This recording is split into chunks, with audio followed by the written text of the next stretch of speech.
Sindicato Mexicano de Electricistas informa. Compañeras, compañeros,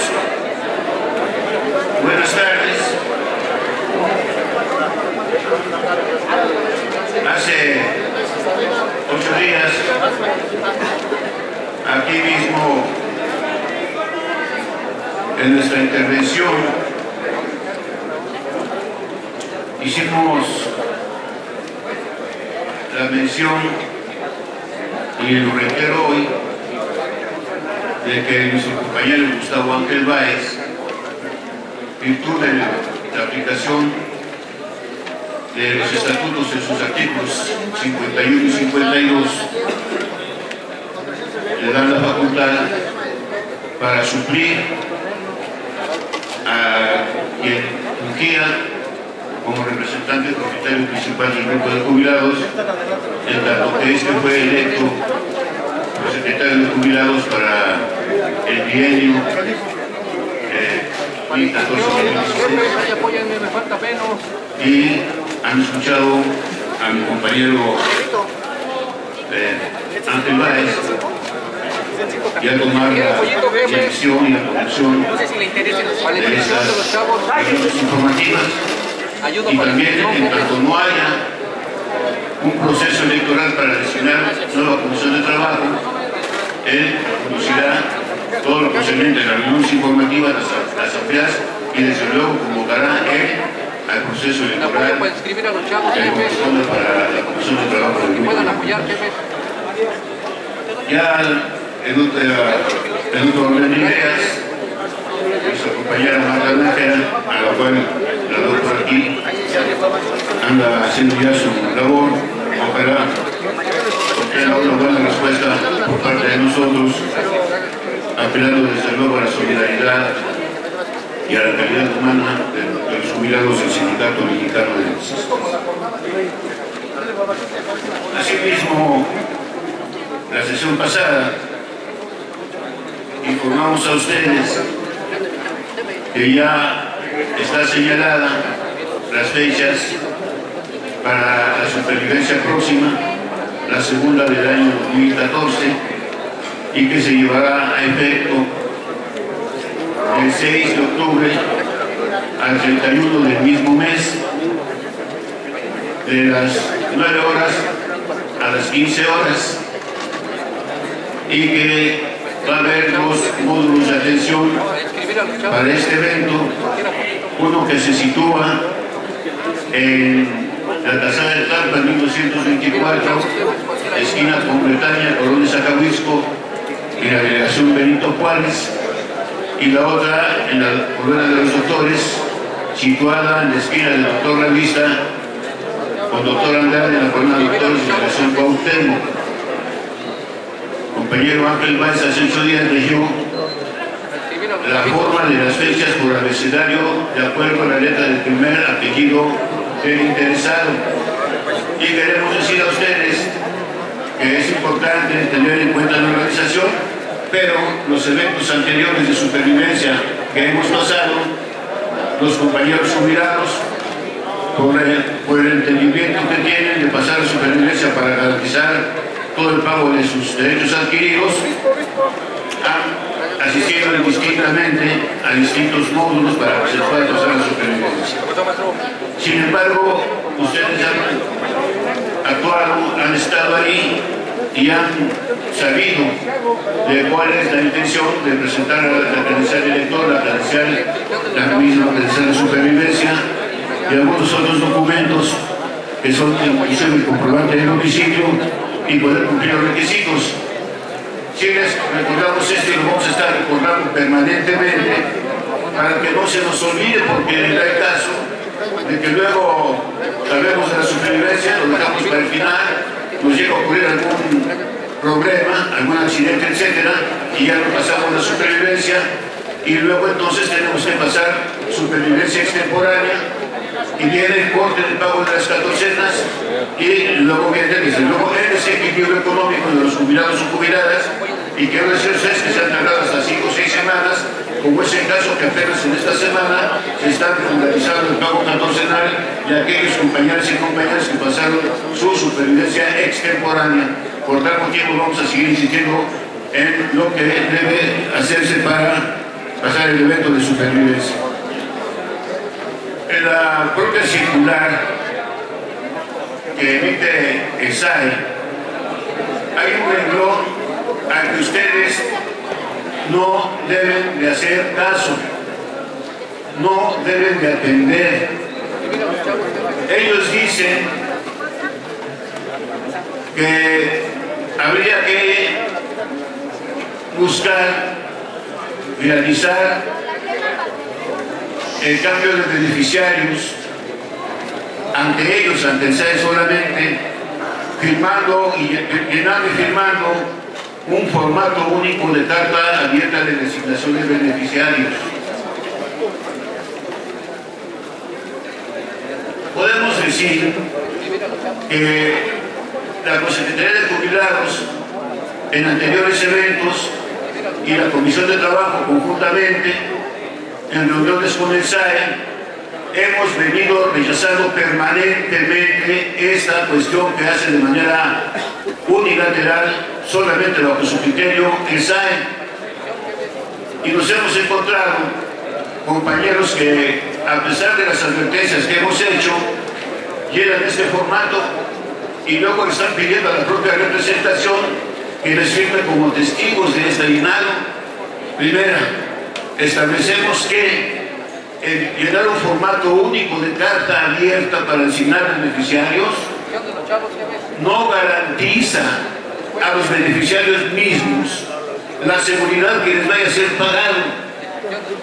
No se guarda el estado de secrecía que debe de guardarse conforme a nosotros hemos llenado históricamente a través del contrato colectivo de trabajo las cartas designatarias. ¿Quién puede confiar? ¿Ustedes conocen el despacho que está atendiendo? ¿Los conocen? ¿Son dignos de su confianza?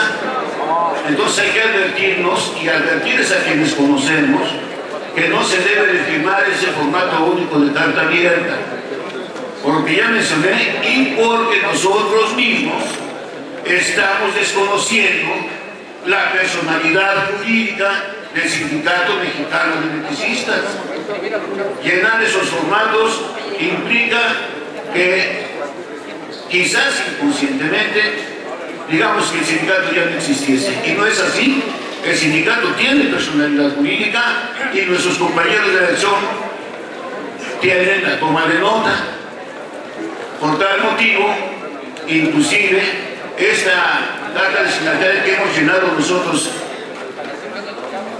desde antes, desde mucho antes del formato único de carta abierta, tiene el valor de un testamento, compañeras y compañeros, mucho más que fue llenado de puño y letra por el propio trabajador, por el propio interesado, de tal suerte que nosotros no nos hemos reunido con el SAE, se virtud de que faltaban algunos compañeros de firmar su jubilación a través de una pensión vitalicia, distrajeron al personal, no nos pudimos reunir con ellos la semana pasada, y ya además hay un periodo vacacional en el que no están los funcionarios mayores del SAE y no tiene caso que nos sentemos a platicar o a conciliar con funcionarios menores que no tienen la capacidad de resolución.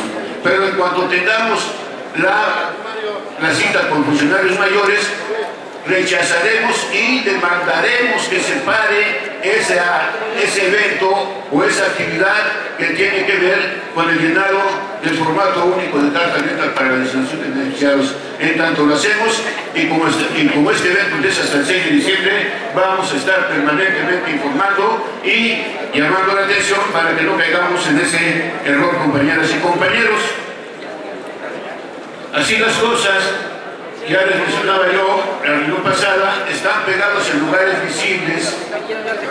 Esta circular con el sello de la Consecretaría de Jubilados para que puedan leer todo lo que tiene que ver con en dónde vamos a pasar la supervivencia, en qué fechas de acuerdo a la primera letra del primer apellido del interesado, qué documentación voy a presentar, qué está sucediendo y qué va a suceder con aquellos compañeros que no están al corriente de su supervivencia, qué documentación deben presentar para ellos, qué va a ser un trabajador jubilado o jubilada que tenga algún impedimento físico o legal y no pueda acudir a realizar la prueba de supervivencia, y qué va a ser un compañero cuyo estatus físico y de salud no le permite estar incluyendo la hospitalización.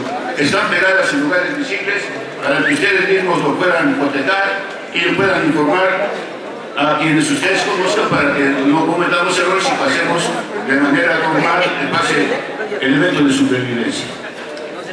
Ahora bien,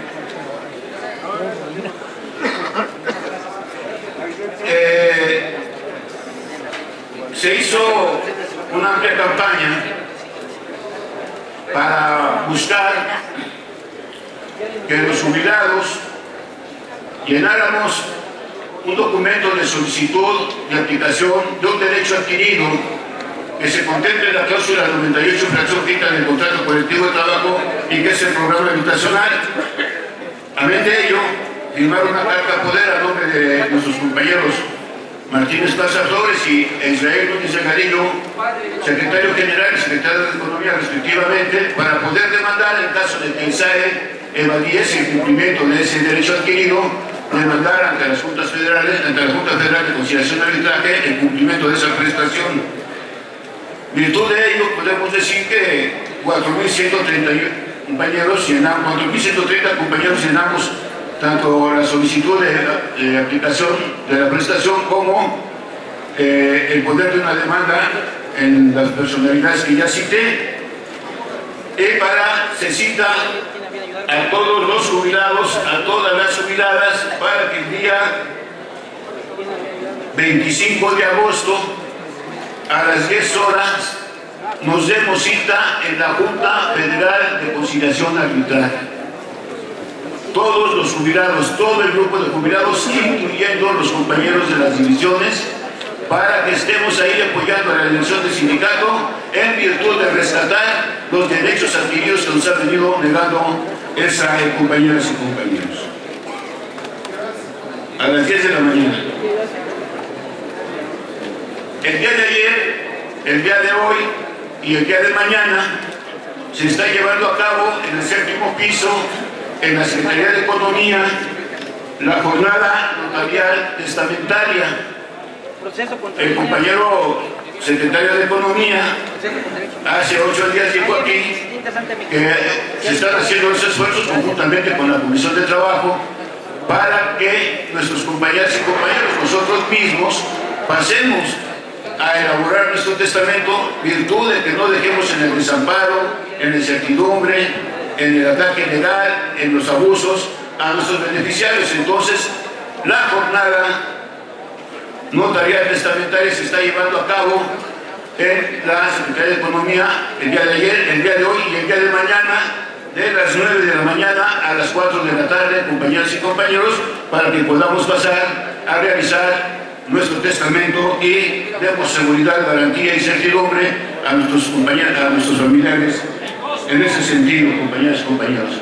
Allá les van a orientar, ahí está un licenciado y va a estar un notario, desde luego, para que se pueda validar luego el llenado del testamento, compañeros. Ahora bien, está en boca de todo el mundo el atraco, el despojo, el exceso, la ratería que están cometiendo por nuestro país. Y todo esto empezó de manera oficial, digámoslo así, en diciembre del año pasado, a cambio del texto de la Constitución, particularmente en el caso de lo que estamos hablando, de los artículos 25, 27 y 28 constitucionales. Y ese atraco se concreta hoy a través de la aprobación ipso facto, diría yo, sin análisis previo, sin discusión fuerte y además abundante y con menosprecio a las al pensamiento y a la actitud del pueblo de México con la valoración y aprobación de las leyes secundarias. Estamos ante los hijos y nietos de Porfirio Díaz. Estamos regresando a la historia de que todo es para el privado, todo es para privilegiar la ganancia y nada es para el pueblo, nada es para los trabajadores. Tan fácil como eso. Hay que solamente voltear hacia un lado, ver algún texto para entender que la reforma a Pemex y la reforma CCE y desde luego a la industria eléctrica en todo caso no es más que poner en charola de plata el patrimonio del país. ¿Cómo poder entender que estos inútiles que cobran bastante lana por representar al pueblo, que no representan al pueblo, que representan los intereses de la oligarquía, han entregado de manera deshonesta el petróleo? Han leído ustedes páginas y encabezados en los diarios de cómo hoy la venta petrolera no va a ser para el país, aunque ellos, los que aprobaron, dicen que sí, que no se pierde. Podemos decir, en todo caso, que por ejemplo, en el caso de la situación fiscal tributaria de Pemex, ¿no?, se les va a cobrar un ISR, una ley del impuesto sobre la renta. Pero además, fíjense ustedes, después de haberse pagado el impuesto sobre los ingresos, se va a crear, ya se creó otra aportación de Pemex como un dividendo estatal para que Pemex coadyuve, dicen ellos, a fortalecer la economía nacional. Pues que no, estos piensan que somos unos idiotas, que somos unos estultos, que no sabemos de lo que están hablando. Es ni más ni menos fragmentar, desaparecer la industria petrolera en México y entregarla al gran capital. A ellos se les construye un esquema de impuestos, de deducciones para sus actividades, inclusive con tasas cero al IVA. En ese sentido, podemos decir entonces, compañeras y compañeros, que no estamos hablando más que de lo que ya venía fraguándose desde hace muchos años, con aquel de mala memoria para nosotros, orejón presidente, que ya intentaba en todo caso entregar el petróleo y la electricidad en el país, que es el tristemente célebre Carlos Salinas de Gortari. Desde luego, apoyo. Y luego, compañeras y compañeros, con esta aprobación de estas leyes secundarias, cuando menos en el petróleo, a mi juicio, a lo mejor opinión, se crea una supersecretaría, la de Hacienda, que inclusive se le va a permitir, tiene derecho de hacer visitas al campo y a los yacimientos para tener el control de ello, y a través también del control de la base de datos de Pemex sobre la exploración y extracción y reservas y producción del petróleo, compañeras y compañeros, y con otros materiales que puedan aparecer dentro de la comarca en donde está situado el yacimiento y que en la explotación pueda ofrecérseles a los privados también.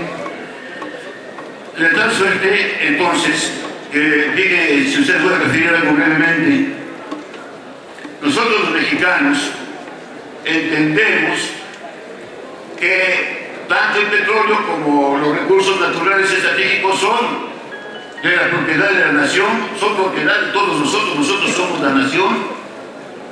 Basta leer el artículo 2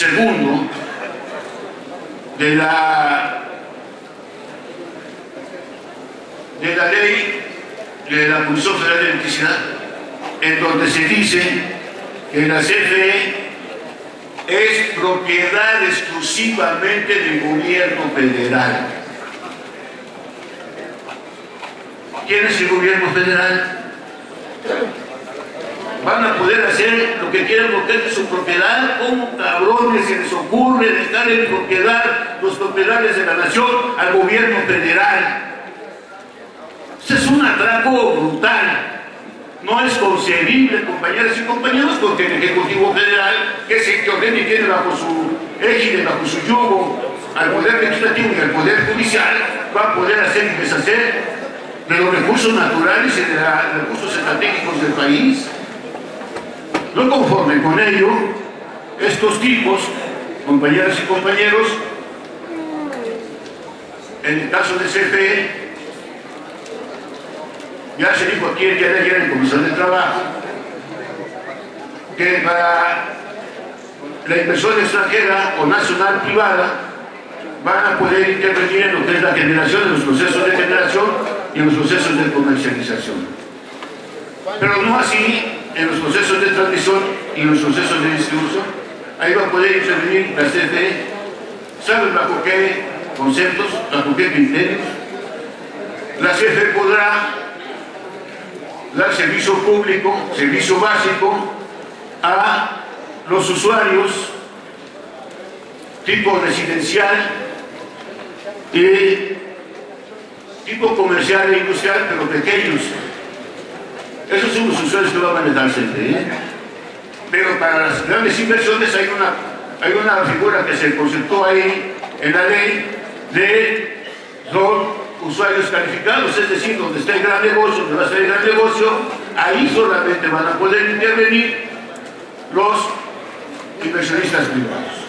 Y aquí podemos así relatar una serie de cuestiones que tienen que ver con el despojo a la nación y tienen que ver con los despojos a los trabajadores de sus derechos. Ustedes seguramente habrán leído que ahora está la propuesta, ¿no?,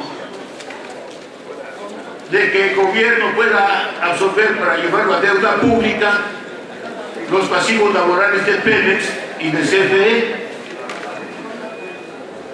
Bueno, de veras, estos idiotas, esos estúpidos, atentan contra nuestra inteligencia y contra nuestro entendimiento. Hasta hoy, después de que ya salieron las leyes secundarias, ahora ponen en el retrete, ponen en la palestra el asunto de los pasivos laborales. Lo encubrieron, lo llevaron todo el proceso, lo encubrieron, y ahora que ya tienen casi todo ganado, ahora ponen ahí los pasivos laborales, que importan entre los pasivos del petróleo y los Pemex y los pasivos del CFE cerca de 2 billones de pesos, que van a mandarlo a la deuda pública. No, estos creen que no sabemos nada, que somos unos tontos. Pero además hay una cosa para nosotros en el sindicato. Nosotros estamos demandando ante la Junta Federal de Conciliación de Arbitraje que nos rindan cuentas sobre los fondos de previsión social que se contemplan en el contrato colectivo de trabajo, llámese cláusula 64, fondos de reserva para jubilaciones, llámese fondos del programa habitacional o llámese fondos de seguro sindical. Y a nosotros no nos reconocen los pasivos laborales, por el contrario. Las respuestas que nos han dado, cuando menos ante el SAE, a lo que yo he podido asistir, es que no existen esos, que son virtuales y que no existen esos fondos. ¿Cómo entonces poder entender que ahora pretendan cargarle al pueblo en deuda pública los pasivos laborales de Pemex y de CFE? ¿Y a poco los trabajadores de Pemex y de CFE manejaron esos recursos? Que se hayan manejado algunos líderes sindicales, eso sí, no líderes, dirigentes sindicales, y los funcionarios se despacharon con la cuchara grande, y a través de tanto tiempo, de una política de desmantelamiento de las empresas estratégicas y públicas del Estado, se aprovecharon de todo eso y se llevaron esos fondos, y además no los cambiaron como debe haber sido. Prueba de ello, en el caso de la industria eléctrica, quiero citar lo siguiente, que ya lo cité en alguna ocasión, pero es importante volver a citar. Cuando Ernesto Zedillo, en 1999, intenta modificar la Constitución para privatizar el sector eléctrico, al siguiente día el Sindicato Mexicano de Electricistas respondió que no era posible, que nos negábamos a que se privatizara, virtud de que en aquel tiempo se habían entregado 1.142 empresas que equivalían en aquel tiempo a 75.000 millones de dólares, de pesos. Y luego, al tratar de llevarnos a una reforma de Constitución, la Cámara de Senadores cita a comparecer a Luis Telles Cuélder para que explique los motivos de esa reforma que pretende hacer Zedillo. Y entonces Luis Telles Cuélder, el 8 de abril del año 2000, comparece ante la Cámara de Senadores y da una explicación de por qué el gobierno federal pretende, a través de reformar la Constitución, privatizar la industria eléctrica. Una vez que termina Luis Telles Cuélder de su intervención, distintos senadores le hacen preguntas de una y otra forma, pero uno de ellos, Samuel Aguilar Solís, le dice: a ver, señor secretario, ha citado usted diferentes cosas para reformar la Constitución, pero no nos han informado en dónde está o qué se está haciendo con los fondos de previsión social que señala la ley del impuesto sobre la renta en virtud de las prestaciones jubilatorias y pensionarias de los electricistas. Y le deja la pregunta ahí. Otros senadores preguntan, y cuando responde Luis Telles Cuélder, que era el secretario de Energía, contesta casi la mayoría, y cuando ya va a terminar su alocución segunda, Samuel Aguilar Solís le dice: momento, señor secretario, usted está evadiendo la pregunta que yo le planteé. Y entonces Luis Telles Cuélder le dice: disculpe, señor senador, no soslayé su cuestionamiento de forma consciente. Ofrezco una disculpa. Pero en relación a su pregunta sobre qué se está haciendo sobre esos fondos de la ley del impuesto sobre la renta, sobre la previsión social de los electricistas, no son los 80.000 millones de pesos que usted me dice. El gobierno hizo un estudio actuarial más fino y son 90.000 millones de pesos que están invertidos en la ampliación del sector eléctrico nacional, porque nos preocupan mucho, así dice Luis Telles Cuélder, que los compañeros jubilados electricistas tengan la garantía de que se les va a seguir pagando sus jubilaciones implícitas. No lo relato porque lo he citado, porque está plasmado en el diario de los debates del 8 de abril del 2000 en la Cámara de Senadores, lo cual quiere decir entonces que, aparte de que tenemos un planteamiento similar en la cláusula 64, fracción séptima, de que Luz y Fuerza podía invertir en lo que creyera conveniente enterando al sindicato, ahora también tenemos esa facultad y esa posibilidad de pelear que se nos rindan cuentas sobre esa inversión que se hizo en el sector eléctrico nacional.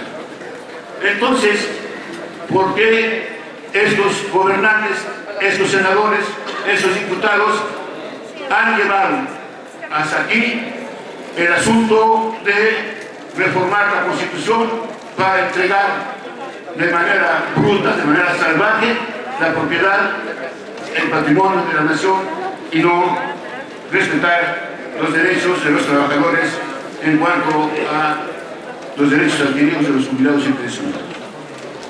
Así las cosas, compañeras y compañeros, podemos decir entonces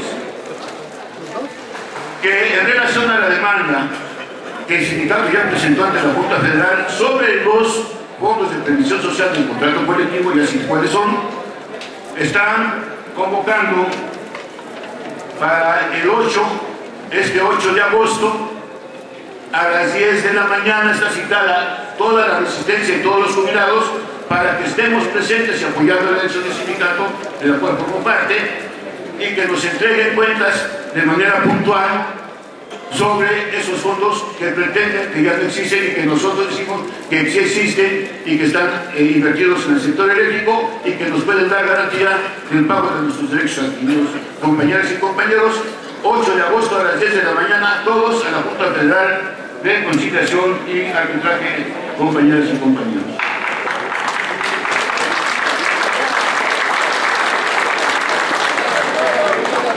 Ahora bien, ante un escenario que no es nada halagüeño para nadie, y menos para el pueblo de México, ante una recesión económica que solamente Videgaray no quiere reconocer, y conste, que no quiere reconocer a pesar de las voces autorizadas que han dicho que estamos en una recesión económica. El INEGI ya lo dijo, Agustín Castens del Banco de México ya lo dijo, Fernando Portera, subsecretario de Economía, ya lo dijo, el Fondo Monetario Internacional ya lo dijo, y Videgaray no sabe o niega que haya una recesión económica. Estamos ante el poderosísimo evento de ya muchos años de la inseguridad pública a través del crimen organizado. Estamos ante focos de conflicto sindicales, gremiales, marítimos y en el aire.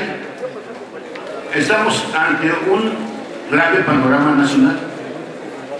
Ante ese grave panorama nacional, voy a decirlo de manera puntual, no queremos todavía reconocer a algunos que las 996 jubilaciones a través de una pensión vitalicia han sido una verdadera conquista. Díganme ustedes históricamente cuánto un patrón regala al trabajador, o el gobierno cuánto ha regalado algo a los trabajadores. Nunca, históricamente nunca. Y haber conseguido 996 jubilaciones a través de una pensión vitalicia sin haber dinero y estando en una recesión económica con graves problemas en el país políticamente hablando, claro que es un logro, claro que es una conquista, y lo tenemos que valorar de esa manera, compañeras y compañeros, porque hoy, a pesar, y lo digo así de claro, que esa jubilación a través de una pensión vitalicia no es comparable con las jubilaciones que tuvimos aquellos que nos jubilamos antes de octubre de 2009. Dan certeza, dan seguridad a nuestros compañeros trabajadores que se alcanzan este beneficio y a sus familias, compañeras y compañeros. En el caso de TGE, podemos citar entonces a que pueden tener derecho y qué cosas más se están trabajando en la mesa de negociación con gobernación. Gracias.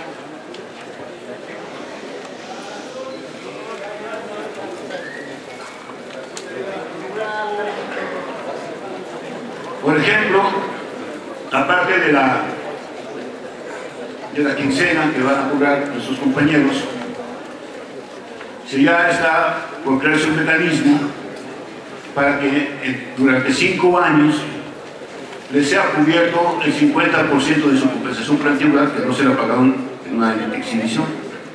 Creado ese mecanismo, entonces cada 15 días, de manera indexada, van a poder cobrar nuestros compañeros de 996 ese 50% que no se les había entregado. También, en todo caso, debo referir a ustedes que el próximo 7 de agosto, un compañero que me preguntó así de lejos, está nuevamente en la cita de gobernación para buscar resolver todos los temas que tienen injerencia sobre los 996 y que también tienen el involucramiento de la legislación laboral. Luego, también en esa misma hipótesis está la situación de que se situó aquí a los 996 para decir que había una confirmación de la deuda del programa habitacional y que en breve se les entregarían las instrucciones notariales para poder liberar la hipoteca y asumir la posesión de su casa. Luego, en esa situación de los 996 se cita que faltan alrededor de 400 jubilaciones que tienen que ver con distintos criterios que están señalados en el contrato colectivo de trabajo y más allá de ello, como por ejemplo son los riesgos de trabajo, la enfermedad general, los compañeros que tienen desde 60 años de edad o 20 y más de tiempo de servicios y los socios comisionados. Hay una pregunta que es muy interesante, que ya hemos manejado en el pleno de la dirección y ayer se manejó aquí en la Comisión de Trabajo, que es el asunto de, nos preguntan los compañeros qué pasó, si van a poder cobrar su seguro sindical. Ya está planteado el asunto y en esos casos también van a buscarse que a los compañeros que recién se jubilaron, negociando con gobernación, desde luego, puedan retenerse de su aportación del seguro sindical para que en la aplicación de sus derechos puedan cobrar lo que corresponda al seguro sindical, tanto en el adelanto como en la desgracia de su fallecimiento. Compañeras y compañeros, también podemos citar el asunto de, hay un reclamo de los trabajadores que recién se jubilan, que es justo, reclaman que puedan tener la retribución del fondo del sistema de ahorro para el retiro, y entonces ya no es posible por una siguiente razón, no es posible momentáneamente. Por la siguiente es que el gobierno no quiere expedir la carta de constancia de retiro de trabajo de estos compañeros, porque dice que se mete, plantea así el gobierno, se mete en un problema jurídico, de tipo jurídico. Entonces el sindicato, viendo que ahí no hay posibilidad, en todo caso, de entregar esa carta, que es el anexo 4, el anexo A, el sindicato ya demandó ante la Junta Federal de Conciliación Arbitraje para los 996 compañeros la retribución del Fondo del Sistema del Ahorro para el Retiro. Y en todo caso, compañeras y compañeros, así se citó ayer el aguinaldo que corresponde y que está dentro del acuerdo marco y la negociación. El aguinaldo para los 996 compañeros corresponde a 20 días de aguinaldo. Ahora bien, si es así como se escuchó, compañeras y compañeros. Ahora bien, continúo. También se dijo aquí, ayer, que fue Comisión de Trabajo, que hay una base importante en cuanto a la reinserción laboral de cerca de 15.600 trabajadores. Y se plantea, en virtud de los movimientos que hemos hecho, de todo lo que hemos corrido y transitado durante ya casi 5 años, que hay una interesante propuesta en torno a recuperar la hidroeléctrica de Necaxa como una concesión para el Sindicato Mexicano de Electricistas, compañeras y compañeros. Y en esa concesión se plantea que puede haber un contrato colectivo de trabajo con una empresa que puede invertir ahí para 411 compañeros con un contrato colectivo de trabajo. Y en esa hipótesis también, un poco en cuanto a recuperar el parque de generación de Luz y Fuerza, que era de Luz y Fuerza, están en la hidroeléctrica de Necaxa y en la hidroeléctrica de Lerma, compañeras y compañeros. Otro asunto que tiene que ver con la reinserción es que en el estado de Durango hay una empresa que está dispuesta a invertir para generar energía solar, y desde luego que esto lo plantea para que puedan trabajar en ese proceso de construcción compañeros del Sindicato Mexicano de Electricistas. Se cita entre 5.000 a 7.000 trabajadores pueden reinsertarse en ese proceso de construcción de una generadora de energía solar, y que independientemente de ello habrá para los compañeros que se puedan quedar allí alrededor de unos 600 un contrato colectivo de trabajo firmado con esa empresa. Amén de ello, hay un compromiso con el gobierno de la ciudad, con el gobierno del Distrito Federal, porque pretenden instalarse 350.000 luminarias, y el compromiso con el Sindicato Mexicano de Electricistas es que el 25% de esas 350.000 luminarias puedan instalarlas trabajadores afiliados al Sindicato Mexicano de Electricistas, compañeras y compañeros. Así las cosas, podemos entender entonces que en el caso de Necaxa, Lerma, Alameda, estaremos recuperando parte de lo que era nuestra zona de concurrencia. En el caso de que se cristalice que va por buen camino el asunto del Durango, necesariamente, y hecho por el Sindicato Mexicano de Electricistas, tendríamos que crear una división o una sección, en todo caso, y haciendo uso, desde luego, de algo que tenemos en las manos y que tenemos que saber explotarlo y saber cómo usarlo, que es el registro de un Sindicato Nacional de Industria, que puede contratar con empresa pública con empresa privada, con empresa pública privada, con filiales, con subsidiarias y en todo el territorio nacional. Eso es lo que señala el registro del Sindicato Nacional de Industria, compañeras y compañeros.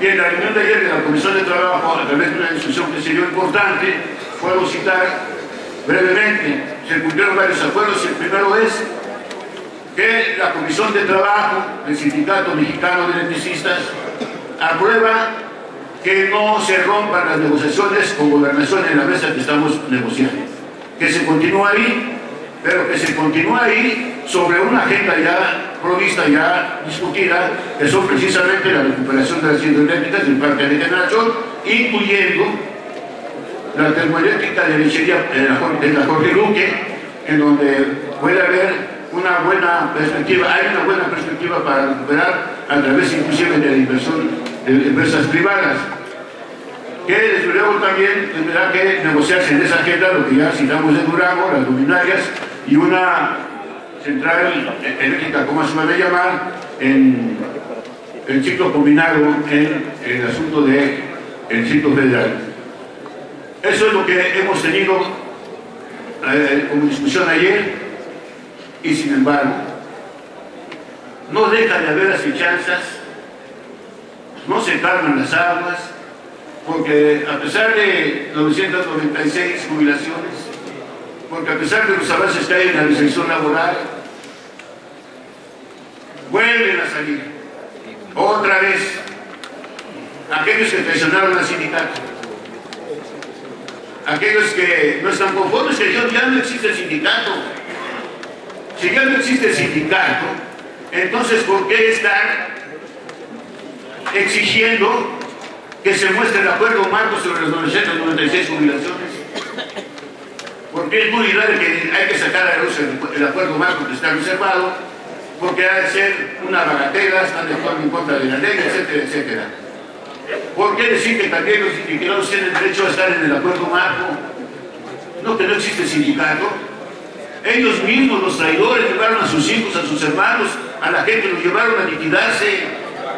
Los llevaron a liquidarse, de la mano los llevaban, y ahora quieren estar en el acuerdo marco. Pero como no se da, como no se publica, entonces se hizo mal, está malo, es una bagatela, no existe, etcétera, etcétera, compañeros. Y me refiero completamente, no solamente al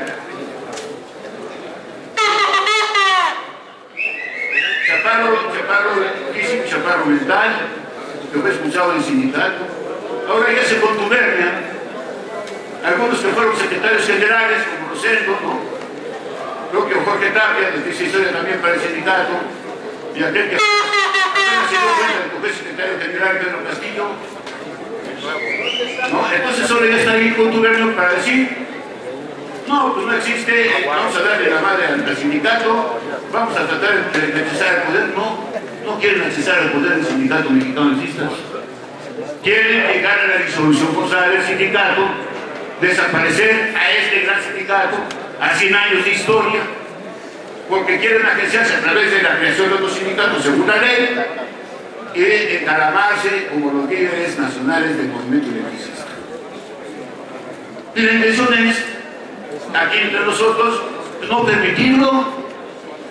Nos han costado muchos madrazos, compañeras y compañeros, durante 5 años, a los de la resistencia y a los jubilados, y no solamente a los de madrazos físicos que nos hemos llevado, hablo de madrazos de incertidumbre, de salud, en lo económico.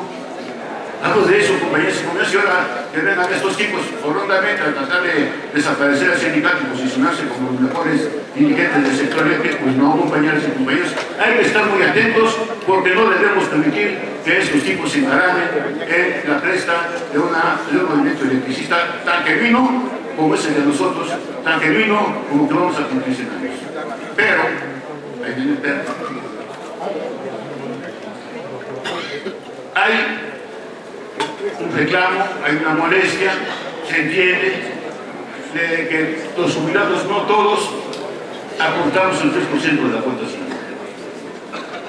Y yo creo que hay que entender que si 996 ya se han aportado nominalmente, justo es que también lo damos nosotros de manera regular, de manera normal, ejecutamos con el 130 de los estatutos.